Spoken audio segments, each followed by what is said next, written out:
as you're doing something new, building something new, creating something you've never done before, moving into new spaces in your life? Is there a way to get access to a kind of willingness for that experience?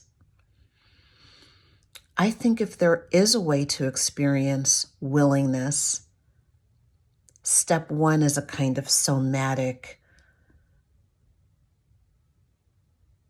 presence. I think that's step one. Well, of course, it's step one for me. Because I think when the conceptual things are unknown, when the tactical things, the technical things, the logistical things, the intellectual things are unknown, unresolved, yet to be discovered, we can always rest in the physicality of our experience. We can just start with dropping the shoulders. We can just start with wiggling the toes. We can start with relaxing the muscles in the face. We can start there and see what opens up from a few moments of awareness and then release and then responsiveness. So are there places in the body where we notice we might be holding a little tension, even in a subtle way?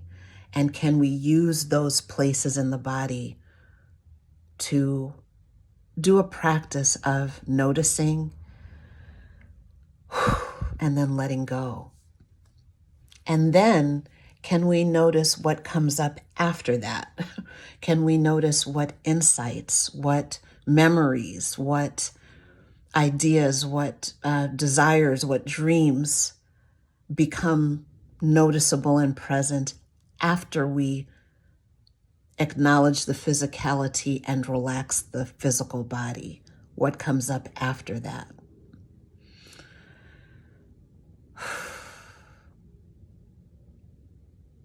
That's one way of looking at willingness. That's a way in to an experience of yes-ness, of willingness, of presence.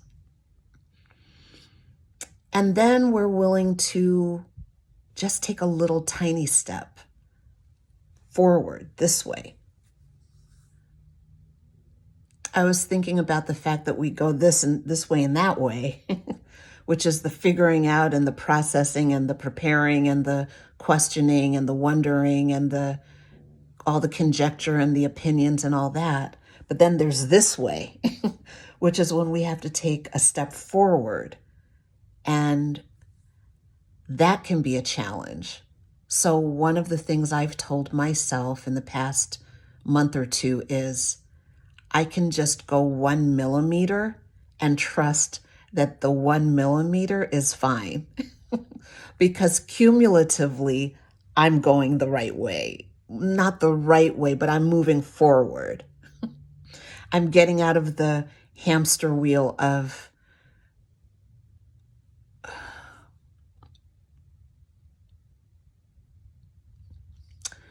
I don't want to vilify the word procrastination anymore.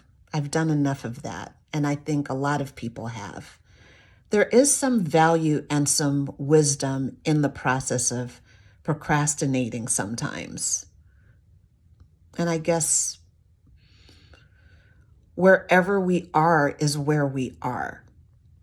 However, there are times when we kind of feel this urge to move forward and we feel frozen. So I'm addressing that specifically. And what I'm saying is it's enough to go forward 1 millimeter and to say, okay, I did that. I felt that. And then to go another millimeter, knowing that they'll hook onto each other and you'll make your way forward. So the willingness begins in the body with a kind of letting go and relaxation. And then we kind of notice what ideas and intentions and insights and questions may come up. And then we notice if we have a little bit of capacity and willingness to go 1 millimeter forward. That's one way of looking at handling uncertainty and moving forward in the midst of it, rather than pretending it's not happening or soldiering through, trampling boundaries,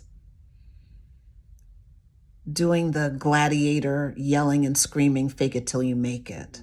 Is there a way to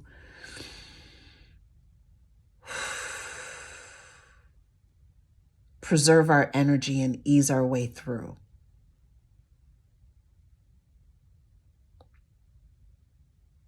So if we haven't met before, my name is Bridget. I am the host of Thriving in Plain Sight. Every week we do a very simple, gentle, short embodiment practice designed to normalize presence, silence, and letting go. I will see you again next time. Thank you for being here. See you again soon. Bye-bye.